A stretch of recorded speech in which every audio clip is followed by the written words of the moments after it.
Are you immersed in a sea of business advice and education, but not sure what to embark on first? Instead of adding to the ocean of information, we're here to help you navigate it like a pro. The Wayfinding Growth podcast will help you take a deep dive into new actionable strategies, tools, and tactics to help you grow.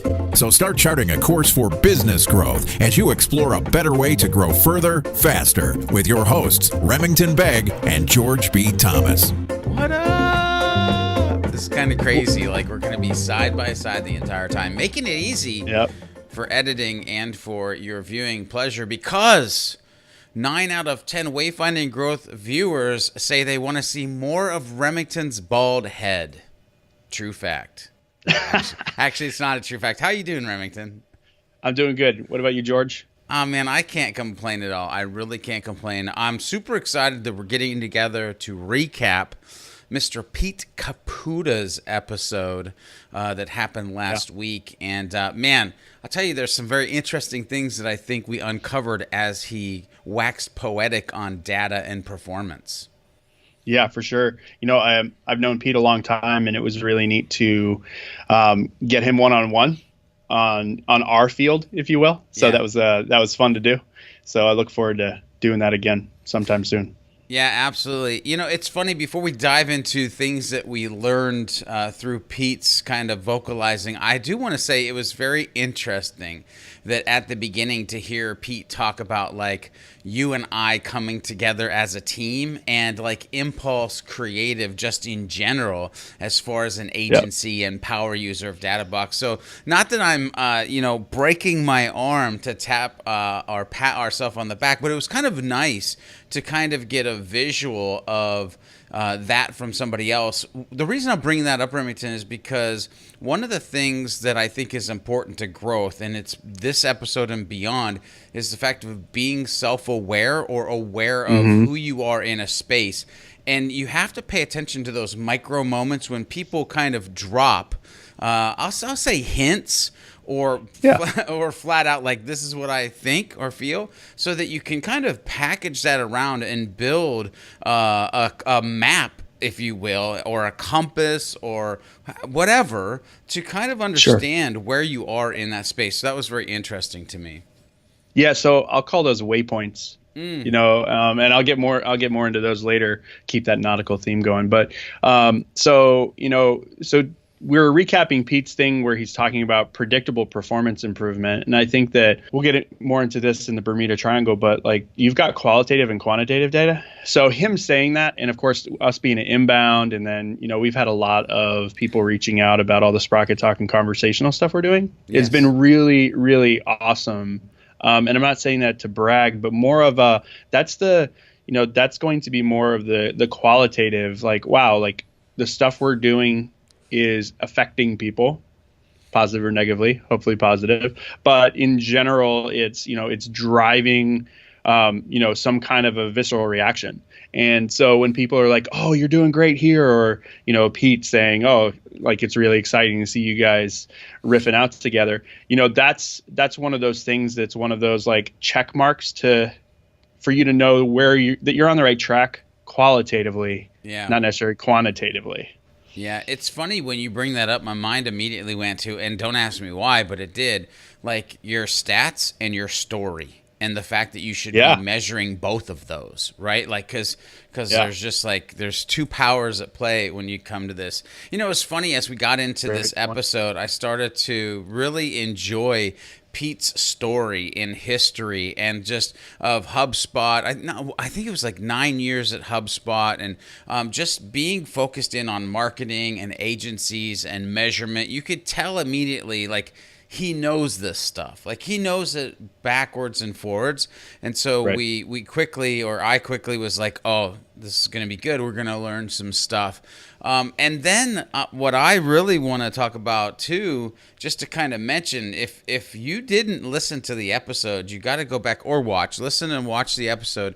Go back, because it's very interesting. The Brian Halligan story that was kind of, and it was short little story that was told about where he was and all these companies that came out of it. But now kind of what's happening, because we had David Cancel, now we've had Pete Caputa. And there's a tweet out there. Part of the story is there's a tweet, and there's like 12 companies that have CEOs that have come out of HubSpot, and I think like 5 to 8 more CMOs that are in companies as well. So like it's interesting to watch that journey and listen to that story about where people kind of come from versus like them just always being there. Yeah, and I think shout out to Joe Jerome for like putting that together from, I believe, Brand Builder Solutions. You know, he identified that, and it was funny because everyone started, riffing on there. I think that that's something, when you go back to your story comment you just had, that's one of those qualitative things that as a boss, a mentor, as someone, it's not necessarily where you are, but what you've impacted others to be, so it doesn't affect your bottom line, but it shows your impact on the world. So I think that's a tribute to HubSpot's culture and how they're doing things. Yeah, that's awesome. It's good stuff. We'll talk a little bit about HubSpot, aka HubSpot Academy, later in the show. There might be a little section that I really enjoy. I don't know what it is, but you'll find out. Anyway, here's the thing. We got quickly into charting the course, which I always love that section. And I even love that section better now that we've transitioned into a new outline. By the way, I'm teasing out the fact we're not necessarily using the new outline today. Well, kind of, sort of. But in the next couple episodes, you guys are going to see the show is, I would like to use the word dramatically different. And when I mean that, I think it's deeper. And it focuses more on growth, since we are the Wayfinding Growth show. But we got into this, and we started to talk about who has to be the leader or the captain of the ship. And, it was funny, Remington, because Pete mentioned, well, it has to be leadership that grabs this and runs with it. And then it has to like drip or ooze through the rest of the company and culture.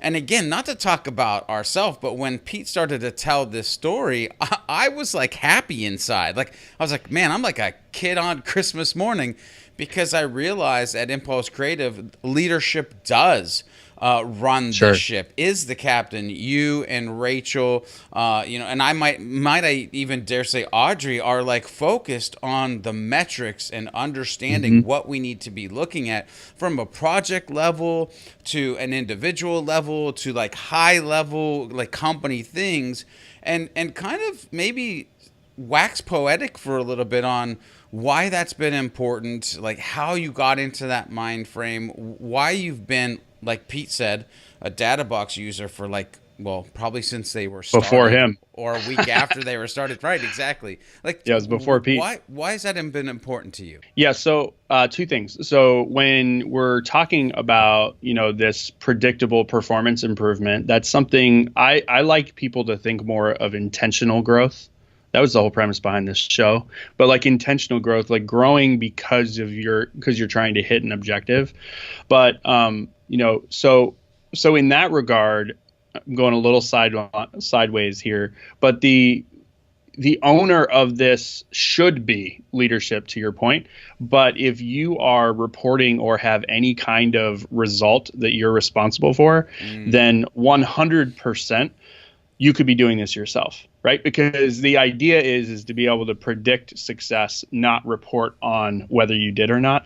So I agree with Pete that in regards to buying into this from an organizational point of view, 100% you have to do that. But almost everyone I know is measured against some kind of number. Being able to visualize that and keep track of that is huge. But for Impulse, to answer your question, it's really important for me to understand all of the little gears, and gears being people, gears meaning time, gears meaning activities. I can get super nerdy about that in another episode. But when we dig into the individual pieces, it was understanding where there's efficiencies and then really have a meaning for why things are necessary. Because as a CEO, and this is another tweet that I saw from Mike Volpe, and I commented that there's just this big gap in what a CEO does, right? They're supposed to be making sure that things are moving, not necessarily moving it, but making sure things are moving. And so when you got someone up high looking down, the idea is to be able to identify where things are And reporting historically, before we started using Databox, and we've got a video that we can connect, was very much a historical thing. It was, so a lot of agencies, and even how we did it a couple years ago, is we'd report on the last month. And it wasn't until you reported on the last month and saw a big dive in a result that you're like, oh crap, I have to fix it. And then at that same time, it's like not knowing a plane is going down until like you hit some kind of like a point of no return.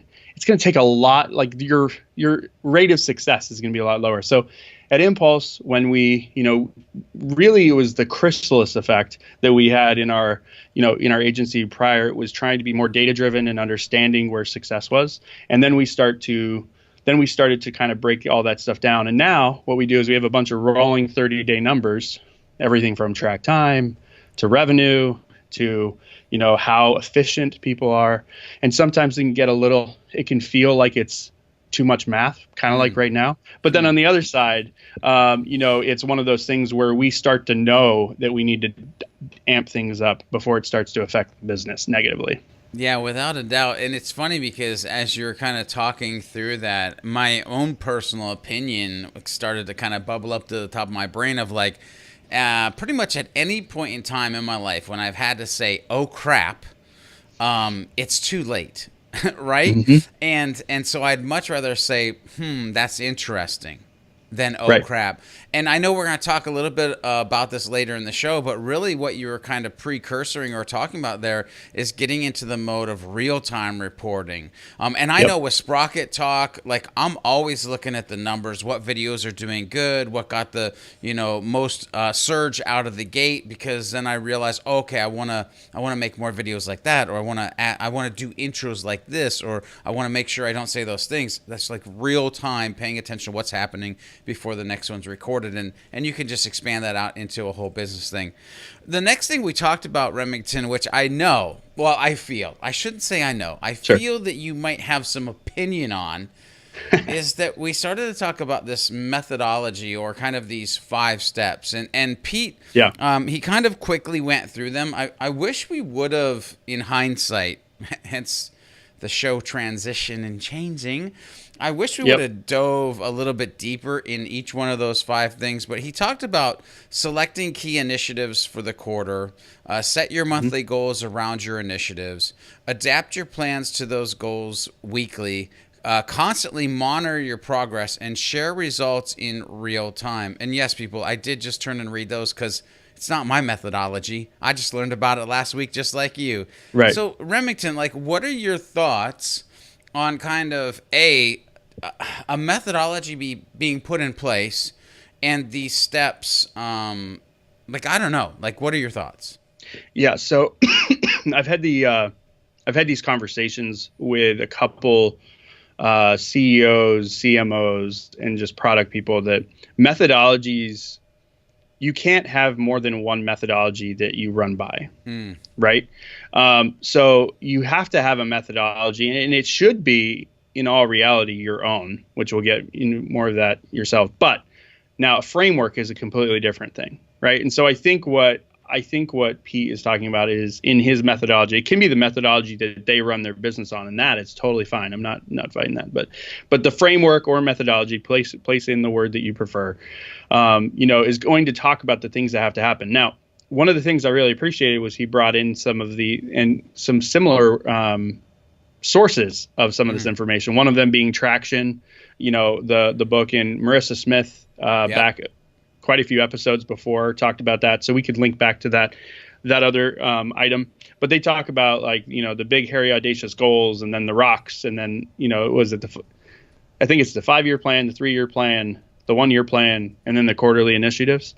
It's essentially where I think where Databox is coming from in a lot of this. And what I like is they talk about looking at things from a key initiatives point of view, but there's some interesting things, because he did say that he was going after more the small business market rather than the enterprise. But any company that is serious about growth should know what their yearly goal is. And so I think that there should be a 0.5 in this list, which is like, understand your yearly goal. And I notice I didn't say create it, but understand it, and then break that up into quarterly initiatives in order to reach your monthly goal, reach your yearly goal. When you set your monthly goals around those initiatives, that's totally great because you're breaking that up into three other parts. And then, he talks about breaking up those monthly goals into weeklies, where I think most companies should think about is going much deeper into this than weeks, because in weeks you could still be, let's just say you check on your results on Fridays. That means that you don't know if this past week sucked until it's over.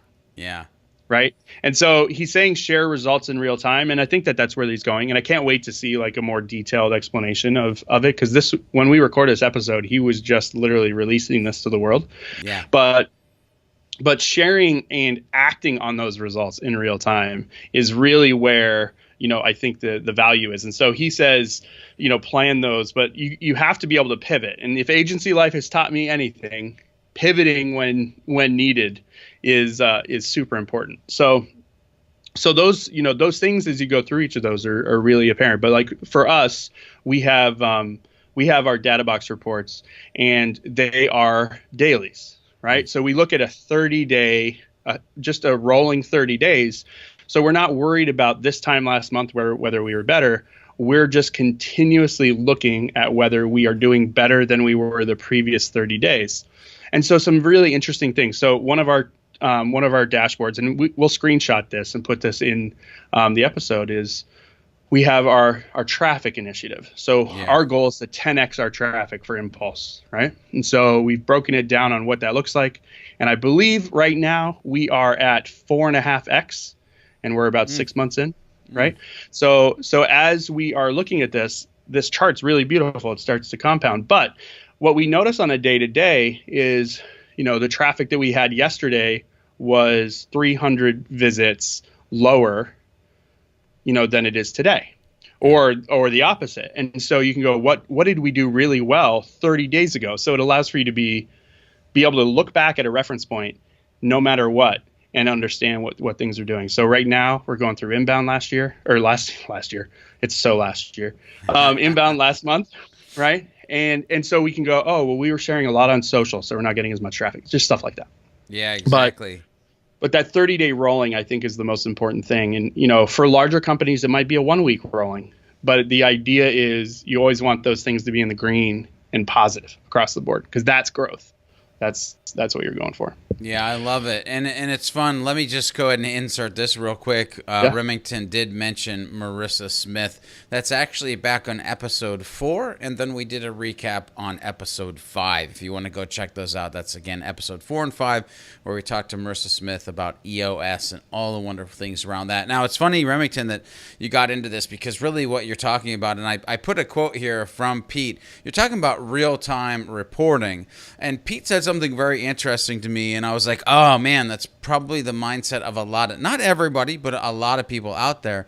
And that is, he said that reporting is not an activity that you just do at the end of the month to check a box.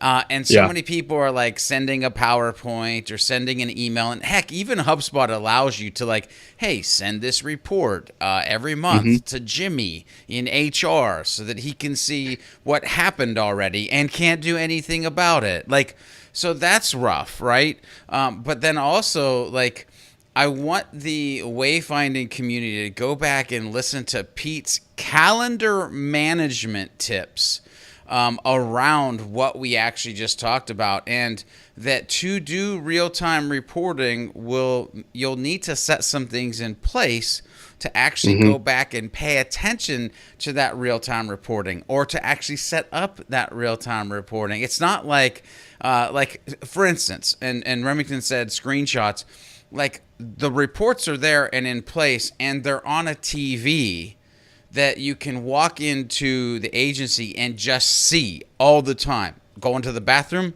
looking at data. Going to your desk, looking at data. Going to a meeting in the conference room, looking at data. Like, that's the way that it should be, where it's like super visible, super usable, and so you don't kind of, again, go back to those oh crap moments.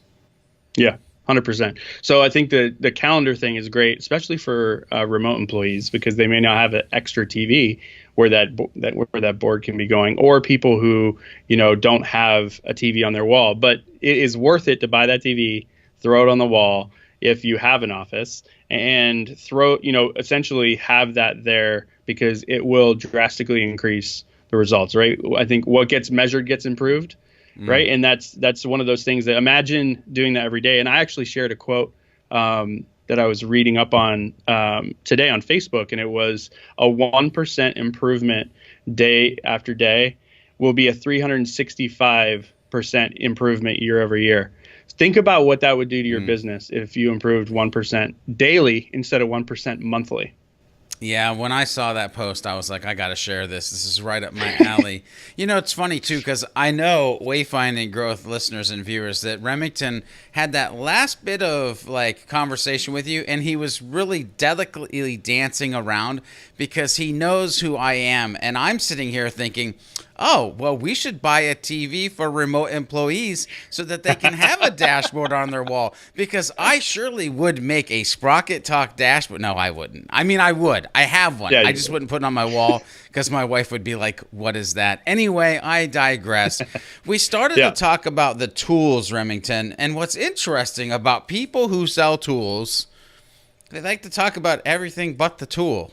So it was funny because I actually chuckled during the interview and chuckled while re-listening several times to the interview of how when we got into the navigational tool section and we're literally saying, talk about your stuff.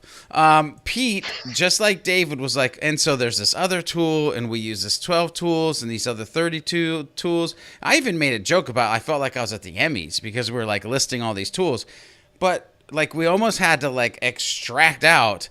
So at this point, could you please talk about Databox? And so I'm like, hey, it's all good. I know we've got Remington on the show every week, so maybe you can just talk about Databox as somebody who is a user, not somebody who feels like they can't talk about it because potentially it would come across as salesy, which we're all worried about. Sure. If you talk about it, it's being helpful. It's being useful. Yep. And so why did you adopt it so early? And what are the things that you would tell other CEOs or people who are trying to report? What are the things that you just couldn't live without if Databox went away or you didn't have a system like Databox? Sure. Great questions. So if we're thinking about, first off, what I want to do is define a goal, right? Because I feel like nowadays goals are almost more buzzworthy than the results that people promise. So, and they're really hard to articulate. So when we're talking goals, because I'm going to mention goals quite a bit in the rest of this statement, but goals versus, objectives and key results, right? So a goal for a company might be to increase revenue by 20% over the previous year. That's a company goal. Everyone has to be on board for the company goal, but not everyone can affect the revenue.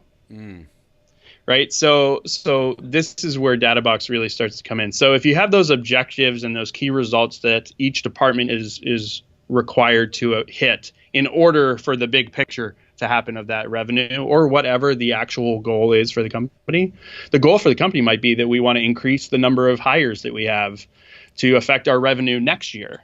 Depending on, based on the methodology that Pete had shared. But so when we're thinking about those, you have to think about those slices and essentially what are those objectives that have to be accomplished. So that being said, when we as an agency are talking with our clients, one of the biggest things that used to happen, and any of our clients have been with us a long time, or even any agencies nowadays that are reporting using the default HubSpot reporting, PS don't. Those all include customers as a number, right? So as an agency who is focused around trying to help people maybe get more SEO or get more leads, all of a sudden you have this big fat zero because you're not connected to someone's platform. And the question would remain, well, why aren't we getting customers? When it's actually not a fact that you are or are not, it's just not reported. And so that was a huge hole for me. That was something that I wanted to make sure that we were able to kind identify rather than just deleting that, trying to get into the client system in one way, or trying to just focus on what I call the metrics that matter. So those objectives and those key results, if we're talking to a marketing manager at a company who doesn't actually care about revenue, they care about the number of sales qualified leads they deliver to the sales team, we can now customize that to show it to them.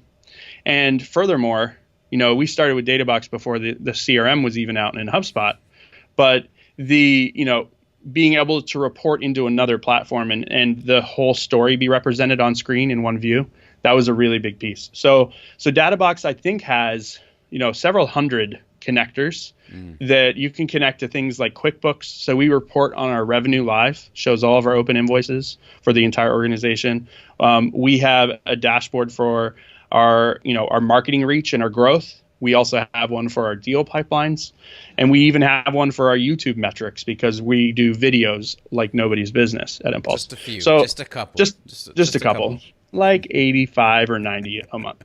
But when we're talking about all those things, it can get very very messy. Where you have Google Analytics, you have, I just said, QuickBooks, you've got HubSpot, and you've got so many different things in HubSpot now you can report on. There might be 4 things that people actually care about, but you have to filter through all of those different areas to get those 4 numbers, and that makes it really, really hard to get that information. So when I was looking at things, one of the reasons why I looked at Databox, and of course Databox has a cost to it when you're using it at the scale that we are, and it's totally reasonable. But the idea was I think I worked out that we were spending, like, each employee was spending about 12 hours a month on just reporting history. And we didn't have enough time in our allotted time to focus on strategy. Yeah. So I want everyone to think about that. So reporting on history doesn't really build future growth, while focusing on strategy would allow that. And so what we did is we looked for a tool that would allow for us to showcase that history, but then also be able to be that predictor of success. Because hopefully if you see a chart going up and to the right, the following day it should be in that general direction. And so that was a big piece for us. Yeah, I love it. And I'm telling you, Wayfinding Growth viewers, listeners, just rewind that part, pick all the nuggets out of there, because Remington just basically laid it out, like why and how and what. And it's funny because a lot of the conversation will get around to like why we can't or why it seems impossible, which is of course why we have the Bermuda Triangle section in our podcast, and it's still here. And it was very interesting when we asked Pete kind of like, what is the issue? Why do most companies think that they can, or why does it seem like it's unachievable? And he basically, in so many words, said it's a mindset, and that it's like the lack of understanding, and what I'll use is the word lack of education to understand how to be able to go in and pull all of this data out into a way that is viewable, to understand what data is important, and then basically be able to interpret that data and know what it means. Like, oh, my bounce rate is this. I need to do these 3, 5, 7 tactics or strategies. Oh, my video watch time is this. Well, this is why it's this. So I need to continue to do these 3 tactics or strategies. And so that was very interesting to me. And really, he even tied it in kind of tighter than that, of like the lack of understanding or education around the power of what we've almost been talking about this whole episode, which is real-time analytics, real-time measuring, paying attention to the junk that you're doing, not junk in a bad way, but just the stuff you're doing, and making sure that you're setting it like up for maximum success. So that was very interesting to me. And then Remington, you may have some other places that you think about, but I was like, well, what do we do with that? We're supposed to be unpacking or recapping those sections. And I immediately thought, well, like Pete didn't mention it, but I will. Like, go to Databox's blog, go to the data snacks, watch some data snacks, like educate yourself on how, what, and why real-time reporting for your company. What are your thoughts? So resources that, Databox is putting out on their blog is actually pretty awesome. And for a company that leverages data or allows for you to leverage data, they actually do an incredible job of leveraging it themselves in their content. So like they've done some blogs that we've been featured in a couple of them, but the focus on stats by polling the audience and then reporting on the info. So they've got a really compelling and interesting blog that's doing really well. There are a couple data snacks. There's one that we were talking about, that 30-day rolling, the 30-day rolling thing. And that was one of the data stacks that we did. So we'll drop that link in there. And then there's a lot around just the visibility of it. I think Chris Handy, back when he had his agency, did one on, having data up in front and how it can change how you do business daily and that kind of thing. But yeah, the resources that are available are pretty awesome. And Databox has a free account. So going back to those tools, if you are in middle management or you are just someone who is doing the work and you want to make sure you're doing the work better, you don't have to ask for approval. In most cases, like IT might be your only block, but in a lot of cases, hooking up HubSpot, for instance, or hooking up, Google Analytics can allow for you to knock out all of the metrics that don't matter so that you can focus on the ones that do. So that free account's pretty awesome. I love that. There's a couple of things that happened also in the Bermuda Triangle that I think are definitely worth talking about. One was the Pete mentioned, and I about lost my mind, but I was like, nope. Not the time or place. He mentioned that some folks out there are so afraid to mention the goal or to set the goal because of the fear of not being able to achieve that goal, that they just won't do it. And I thought to myself, professionally, personally, like, that is absolutely the wrong mindset. So like, if you've ever thought to yourself, well, I'm going to set a goal to have 300 subscribers in the first 3 months of starting this new YouTube channel, and then been like, no, because if I don't hit it, I'll feel bad about myself. And then like, it's one of those bad commercials that like, because Jim didn't get Time Warner cable, like, I know you all seen those. Jim's on the street, like living anyway. Like that's just the wrong mindset. You've got to focus on, here's what I'm going to try to achieve. Because even if you miss it by 2%, you still gained whatever percentage that you gained, right? Now you just set it, re-go, and move on. The other thing, and you've said it a couple times in this episode, but you said it in that episode as well. And I really want you to maybe even talk about it more. Plus, I know you've got some things that you want to talk about in this section. But it's the fact that I love that you say, and by the way, you say it a lot, but it's all right because I love it. And that is, what gets measured gets improved.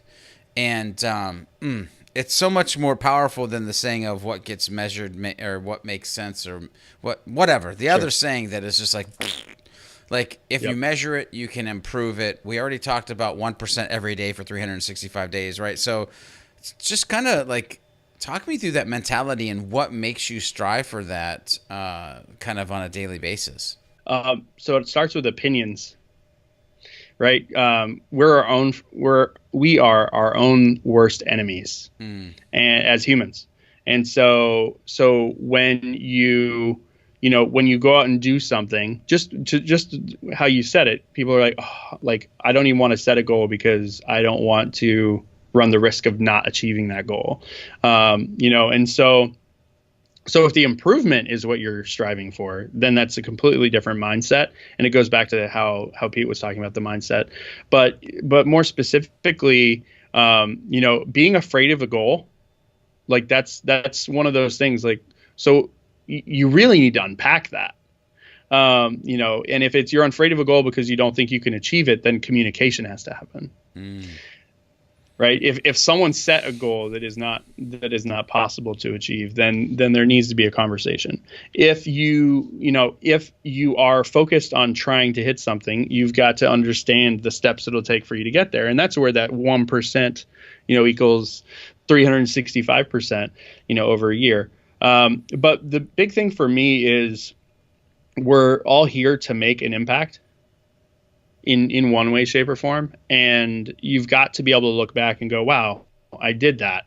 And just like we were talking about quantitatively and qualitatively, like looking at something, like sometimes you'll get the qualitative hits, but then at the same time, the quantitative is going to help you understand that you're on your way there, right? I mean, how many videos have you created so far in the past 3 months? That's a lot of work.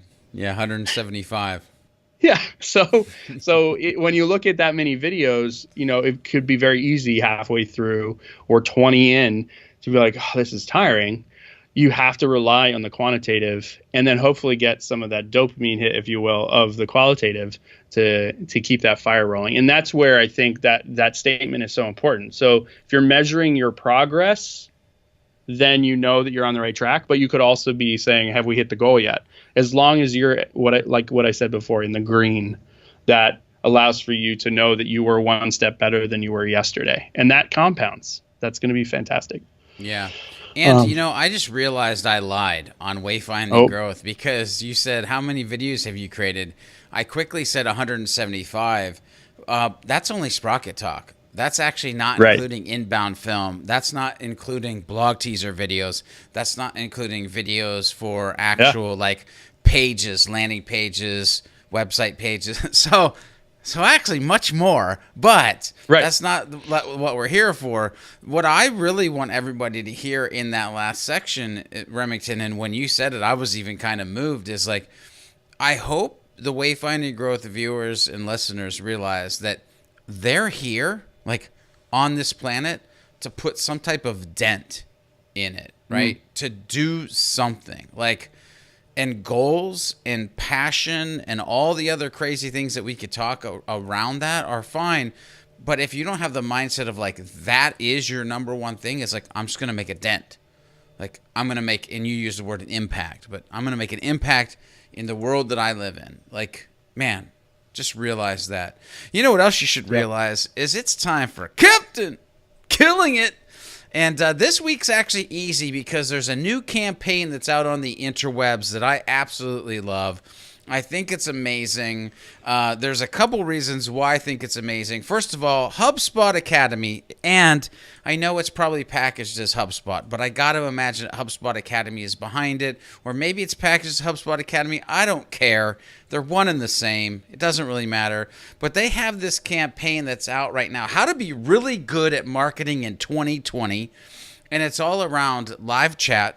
It's around bots, and it's around Facebook Messenger.